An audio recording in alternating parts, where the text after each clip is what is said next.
Good afternoon, and welcome to English L204-16184, an Introduction to Fiction. This is an online course taught at IU Northwest, and it's being offered in the fall 2018 semester. My name is Katherine Gustafson. I'll be your instructor in this course. And for today's video lecture, I'd like to go over the syllabus as well as over some strategies for being successful in this course. So let's get started. As I mentioned, my name is Professor Gustafson. I'm an assistant professor in the English department at IU Northwest, and I've been researching and writing about the history of fiction for probably about 10 plus years. And I am so excited because of that to be teaching this course. Now, let's turn to the syllabus. What I'd like you to do right now is to download the syllabus, and then I'd like you to read along while I talk about the syllabus during this lecture. All right, so first things first, I'm going to highlight some instructor information. That is my name, as well as ways that you can get in touch with me if you have any questions. I'm always happy to talk with students about the course or about any questions they might have regarding our reading or our assignments. I can be reached at my email address, at my office phone, and then also in person. I hold office hours. Currently, my office hours are by appointment, but I will be adding office hours during the week once the semester gets underway. In addition, if you would like to meet with me but can't make it to campus, I can also meet with students via Zoom, which is IUN's video conferencing software. And I'll explain a little bit more about that during our technology video. All right, so a word about the syllabus. In this lecture, I'm going to go over the most important points to everyone on the syllabus, but I would like for you to also read the syllabus on your own and make sure that you understand all of the policies involved in the syllabus. And if you have any questions, please feel free to email me, as I'm always happy to clarify a point or a policy. But essentially, it's your responsibility for following the guidelines set forth in this syllabus. And if I don't hear from you, I'm going to assume that you understand everything that's been written down here. All right, so first, let's say a little bit about this course. This course invites you to learn about the key features of fiction by reading British and American novels, novellas, and short stories from the 18th to the 20th centuries. Each week, I'm going to offer you a short video that details background information on our reading. And then I'll ask you some discussion board questions to get our conversation started. But our fundamental strategy is going to be to read our text carefully and then discuss them thoughtfully and rigorously. And you're also going to explore text on your own through individual essay assignments. By the end of the semester, we'll understand the basic literary elements of fiction, learn about several different literary genres within fiction, learn to read actively and carefully, learn to engage in rigorous intellectual debate, and develop lucid interpretive writing skills. Now, what you'll notice at the end of page 1 on your syllabus is a list of your required reading materials. There's 3 different books. Those books are available at IUN's bookstore. But if you would prefer to buy them through another vendor, such as Amazon or eBay, I've also included the ISBN numbers for the books. An ISBN number is basically a catalog number for the book. I would ask that you buy these editions of the books. And the reason why is that it can be difficult to talk about fiction if everybody has a different edition with different page numbers. All right, let's go to page 2 of our syllabus. At the top of the page, you'll see our grading breakdown. You'll be graded on a series of assignments according to different percentages that are assigned to each one as they go towards your final grade. These assignments include quizzes, 3 different writing projects, and discussion board posts. And you can see that I've included a grading scale so that you understand what the point value is for different letter grades. Now, your quizzes are going to be given periodically throughout the semester, and they should be completed by Fridays at 5 p.m. Directions for your individual writing projects are going to be posted in your assignment folder, and I'll say more about that in our technology video. All essays are due on Sunday by midnight, and they all should be submitted through Canvas. An essay should be turned in on time unless you've made prior arrangements with me. I'll say a word about that in a minute. But please note that if you ever need me to clarify instructions on one of our writing assignments, or if you need assistance on your essays, please email me or please stop by my office hours. I'm always happy to answer questions or offer advice on your writing. And you can also take your projects to the Writing Center. Now, a little bit more discussion about what our discussion board posts are. Each week, you're going to write 4 discussion board posts. 2 posts are going to respond to weekly discussion board questions. And then 2 posts will respond to someone else's post. Your entries in total should be about 350 to 400 words at the very least. And you should respond to all of our readings for the week. All posts have to be completed by Friday at midnight. And you're welcome to write more posts beyond just your required 4 posts. You're going to be graded each week on your posts. You'll be given 10 points per week. And grades will be determined based on the quality of the posts overall, in terms of thinking, in terms of response to our reading, engagement with myself and your classmates, and also timeliness. I'm looking for posts that answer our questions specifically and analytically. I'm looking for posts that include quotations from our text that we're reading and that use those quotations as a springboard for further analysis or for further thinking through our questions. And as I mentioned, I'm looking for posts that are timely and staggered throughout the week.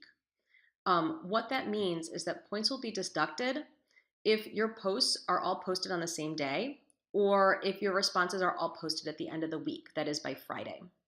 So what I am not looking for is, let's say, having you post all 4 posts on a Wednesday, or having you post all your posts on Friday morning, or on Thursday in the very late evening and Friday in the morning.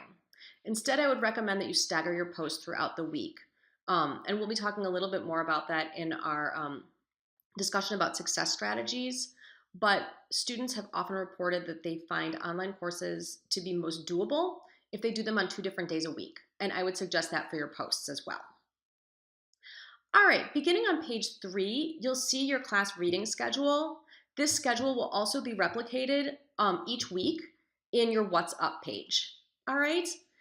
Please note that you need to complete all your reading assignments by the dates that are listed in the reading schedule. I've also included the dates for our writing, for our major writing projects. All right, so the last thing that I want to discuss on the syllabus is some of the course policies and resources. I'm just going to give you highlights of the ones that I think will apply to everyone. And I would ask that you read the other ones on your own time. First is our policy on late assignments and also on extensions. Now, I understand that personal emergencies can arise. And when that happens, I'm happy to grant you an extension on one of our writing projects for exceptional circumstances. But you have to contact me before the assignment's due date. A couple hours before the assignment is due does not count. Now, if you have not received an extension from me, then late writing projects will be given a lower grade for each day they are late. So for example, after 1 day, an A paper would be given a B. And after 2 weeks, you'll receive a 0 if I haven't received the assignment. Also, please note that extensions are only available for writing projects. They are not available for discussion board posts. Discussion board entries will not count if they're posted the week after, if they're posted after the week has passed. They will receive a lower grade if they're consistently turned in at the end of the week or if they're all turned in on the same day. The second policy in this course is that plagiarism isn't going to be tolerated. In this course, we're going to be learning about how to cite sources, how to cite other people's ideas and writings responsibly. And so for that reason, plagiarism is forbidden in this class. Now, plagiarism can include a few different types of writing issues. 1, it includes turning in work that is not your own. Your writing in this class is expected to be your own original writing. 2, turning in work that fails to properly cite its sources, and that includes materials from the internet. So students oftentimes are unfamiliar, but anything you get off the internet should be treated with the same care as you would treat a periodical article. So you can't just cut and paste things from the internet. You have to actually acknowledge that the writing and the ideas have come from somewhere else, have come from the internet. And I'm happy to talk with you about that in more detail. And 3, it also counts as plagiarism if you turn in work that you've written for another course. It's still considered cheating because you have not written the work for my course. So students who, for whatever reason, plagiarize face a variety of consequences. They may fail the assignment, they may fail the course, or they may be referred to IUN's disciplinary officers. If you have any questions regarding plagiarism and or source attribution, please see me or please see a reference librarian. All right, the third policy is IU Northwest Attendance and Course Commitment Policy. What that means is this course has been approved to enforce IU Northwest Attendance and Course Commitment Policy, and you can read up on the course by clicking on this highlighted link. Essentially, as a student in this course, you're expected to attend all scheduled class meetings and to actively participate in all class activities. And in this class, I track attendance through your discussion board activity. So students who fail to post during their first week of the semester, or who complete 50% or fewer of their required posts before the end of the 4th week, may be subject to administrative withdrawal. And regardless of attendance, students who fail to submit a majority of their assignments by the posted due dates may also be subject to administrative withdrawal. And students who are administratively withdrawn from the class after the 4th week are not eligible for a tuition refund. In addition, administrative withdrawals may have an impact on students' financial aid, awards, and also on visa status. I just want to alert you that in this course, I'll be using the early alert system on campus, that is flags, to give you feedback about your performance. So please feel free to read up on the flags policy that I've also included in the syllabus. I'm also going to just ask you to read on about class conduct to get a fuller sense of what it is that I'm looking for. Essentially, I regard Canvas as our classroom, and I would encourage you to behave in this class as one might in a professional environment. And to also note that this is a class that is heavily dependent on us communicating and talking with one another. So I would ask that all conversation, even including things where you disagree with someone, or you may want to question someone, or you feel skeptical about what someone has said or written, that those kinds of disagreements be offered in a way that is polite and civil. I will not tolerate indecorum or incivility on our course website. All right, I did want to make you more aware, I should say, of the Writing Center. If you want help with your writing, you're always welcome to see me, but I would also encourage you to go to the Writing Center.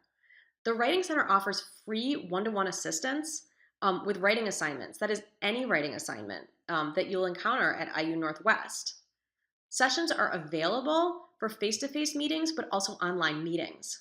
And information about the Writing Center is going to be highlighted right now. So what you'll find highlighted is the website, which will give you more information about the kinds of services offered at the Writing Center, the office number, which is Hawthorne Hall 418, the phone number, and also the email. And to set up an appointment, you should call our email. I'm going to be saying a word about technology in another video, so I'll skip over that. But I did want to draw your attention to the university's policy regarding accommodations for individuals with disabilities. So Indiana University is committed to creating a learning environment as well as just an academic community that promotes educational opportunities for all individuals, including people with disabilities. So professors are asked to make reasonable accommodations upon request by either a student or by the university for these disabilities. If you're a student who requires accommodation, it's your responsibility to notify myself and also relevant campus offices, that is those offices that deal with disability cases, and to do so in a timely manner. Indiana University will make reasonable accommodations for access to programs, services, and facilities as outlined by applicable state and federal laws. So if you are a student who needs such accommodations, I would recommend that you contact me, but also that you contact Student Support Services. You can stop by their office, which is Hawthorne Hall 239. You can call them. I've included their phone number. And you can also go to their website, and I've included that as well. All right, I would ask you to read the diversity statement on your own time, as well as course evaluation information available about IU's policy regarding sexual misconduct. information about resources for students who are pregnant and may require pregnancy or post-pregnancy accommodations, and then information regarding incompletes. And please let me know if you have any questions regarding these policies. So for right now, I want to end this video by talking a little bit about ways to be successful in this class. And the reason why I want to bring this up is because I think that there is a lot of misunderstanding regarding online courses. Students often think that online courses are really easy because of their accessibility. We see commercials for online programs that emphasize the idea that you can, learn on the go. And students oftentimes think that they'll be able to complete the course in tiny little bits and pieces, that taking this course will be somewhat similar to checking Instagram. And while it's true that you definitely can do this course on your own schedule, successful completion of an online course is a little more complicated than what commercials make it out to be. Even more than face-to-face classes, online courses require dedication, planning, and motivation. And the reason why is that you don't have that scheduled class time every week as you would in a face-to-face class. And the lack of dedicated time and space not only can make it difficult to remember to do the course, or can make it more likely that you're going to push that course off and make it the very last thing that you do, but it can also make students feel sort of isolated, especially if they're struggling with course materials or if they fall behind. So for all of my students that take online courses, I ask that they take out a couple of minutes to decide about whether or not an online course is the best option for them. I want you to be successful. I want you to be successful in this class. I want you to be successful in all your classes at IUN. And some students find that online courses work really well for them, and some students find that they need a face-to-face classroom. So to help you decide, I have 4 questions that I would suggest that you ask yourself. 1, am I on academic probation? 2, do I struggle with computer technology, in particular the computer technology necessary to complete an online course? 3, have I had trouble completing online courses in the past? Have I withdrawn from those courses, or have I received a D or an F? And 4, am I likely to forget or lose steam for an online class, given all of my other responsibilities? If your answer to any of these questions is yes, then you should consider taking a face-to-face English course. And I would be happy to talk with you further to help you decide on another literature course that would meet your interests. However, if you've answered these questions and you think that an online course would be the right format for you, then I have some recommendations for being successful in this class. I have 3 of them. The first, read. Read, read, read. The bulk of our work is going to ask you to read closely, carefully, and analytically. Now, there are some classes that we take in college where you can get away with not reading. This is not that class. You're going to have to read our work. You're going to have to read all of the reading that I've assigned. 2, follow directions and turn your work in on time. As we've discussed, late essays will be scored a grade lower for each day that they're late, and after 2 weeks they'll receive a 0. Discussion board entries won't count if they're turned in after the week has passed, and they'll receive a lower grade if they're consistently turned in late at the end of the week or all on the same day. And 3, I would treat this class exactly as you would a Monday, Wednesday, Tuesday, Thursday class. In fact, I've actually set up the syllabus so that it follows like a Tuesday, Thursday schedule, just to help you understand what that might look like. When I've taught students online in the past, they've told me that some of the strategies for being most successful include chunking up the work and doing it on different days, so that they don't face the end of the week and find that they have a ton of work due. And they say that treating the class like a Monday, Wednesday, or Tuesday, Thursday class is really helpful, that what they like to do is they mark out or carve out several hours on 2 to 3 different days to complete the assignments. All right, that's it for this lecture. I look forward to talking with you further.